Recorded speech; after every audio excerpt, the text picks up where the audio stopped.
মনে হয় টানা 5 দিন আমি 1 মিনিটও ঘুমাইনি। ব্যাংককে যাওয়ার পরে আমার মনে হচ্ছে যে আমি মনে হয় এখন মারা যাব। তন্নি আপুর কান্না দেখে আমি কান্না থামাতে পারছি না।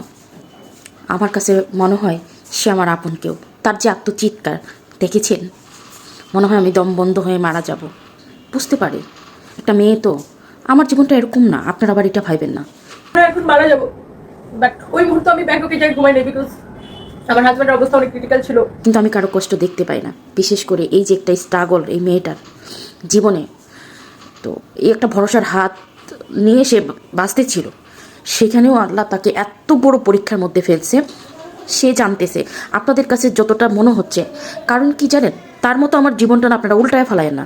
কিন্তু তারপরেও আমি একটা জিনিসই ফিল করতে পারতেছি যে এই যে হাসি মুখে না, এই যে কাজল চোখে দিয়ে সাজুগুজু করে মানুষকে দেখানো যে আমি ভালো আছি, এই জিনিসটা যে কী পরিমাণ কঠিন, এটা পৃথিবীতে সেই মেয়েগুলোই জানে যারা জীবনে স্ট্রাগল করে।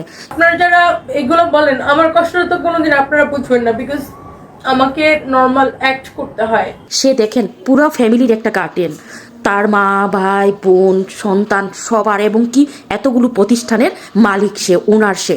সেখানে তাকে এটা করতে হয়। এই বিজনেস যদি না করে, তাহলে টাকা না থাকলে তার হাজব্যান্ডের চিকিৎসা হবে না, তার এই মানুষগুলোকে, এই কর্মচারীগুলোকে চালাইতে পারবে না। আমি প্রায় রাত 2টা পর্যন্ত, আমি রাতে মনে হচ্ছিল যে আজকে মনে হয় আমি মারা যাবো। ওনার প্রত্যেকটা আর্তনাদ কান্না মনে হচ্ছে যে আমার নিজের। যে একটা দুঃখী মানুষই একটা দুঃখ বোঝে, দুঃখী মানুষগুলোই কারো দুঃখ বোঝে। এই জায়গা থেকে হয়তো বা দুঃখগুলো এক একজনের আলাদা হলেও, বিশেষ করে যাদের মন নরম, এই যে দেখেন হার্ড মনের একটা মানুষ, তাকে চেনেন। এই যে আপনারা উল্টা পাল্টা যা নয় তাই এই মেয়েটাকে যে বলেন, অপমান করেন, কিন্তু এই মেয়েটা একের পর এক কত পরিশ্রম করে যাচ্ছে, যে কতটা এমন বিপদের ইয়াতে স্ট্রং রেখে সবাইকে ভালো রাখার দায়িত্ব তার উপর। আর এটা কিন্তু আপনারা একটা বারের জন্য ভাবছেন না। ওনার আত্মচিৎকারগুলো দেখছেন তো, একটা মানুষের আর্তনাদ এতটাও, সে চিৎকার করে কাঁদতেই পারে না, কিন্তু তার হৃদয়টা ভেঙে চুরে চুরমার হয়ে যাচ্ছে, সেটা আমি ফিল করতে পারি। আমি তো মেয়ে, আমি জানি না, ওনার কথাগুলো প্রত্যেকটা আমার হৃদয়ে লাগতেছে।